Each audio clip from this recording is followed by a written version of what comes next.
എറണാകുളം മാലിപ്പുറത്ത് കശാപ്പിനായി കൊണ്ടുവന്ന കാള വിരണ്ടോടി. കാളയുടെ ആക്രമണത്തിൽ ലോട്ടറി വിൽപ്പനക്കാരന് പരിക്കേറ്റു. നാട്ടുകാരും ഫയർഫോഴ്സും ചേർന്ന് കാളയെ പിടിച്ചുകെട്ടി. വിഷ്ണു സുരേഷിന്റെ വിശദാംശങ്ങളുമായി. വിഷ്ണു, ഈ പരുക്ക് സാരമുള്ളതാണ് ലോട്ടറി വിൽപ്പനക്കാരൻ്റെത്?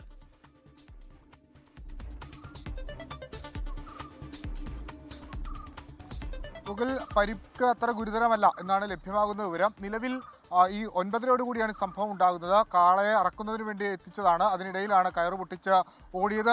വലിയ ഗതാഗതക്കുരുക്ക്, ഏകദേശം 1.5 മണിക്കൂറോളം പണിപ്പെട്ടാണ് കാളയെ പിടിച്ചു കെട്ടിയത്. പക്ഷേ പിടിച്ചു കെട്ടുന്നതിനിടയിൽ ഈ കാള ചത്തുപോവുകയും ചെയ്തിട്ടുണ്ട്. ആദ്യം റോഡിലേക്ക് എത്തുകയും അവിടെ ഈ വികലാംഗൻ ലോട്ടറി വിൽക്കുന്ന ഈ ഭിന്നശേഷിക്കാരനെ ആക്രമിക്കുകയും ചെയ്തു. അതിനുശേഷം അവിടെ ഉണ്ടായിരുന്ന വാഹനങ്ങൾ തട്ടിത്തെറിപ്പിച്ചു. ഒടുവിൽ കാള ഒരു സെമിത്തേരിയിലേക്ക് ഓടിക്കയറുകയായിരുന്നു.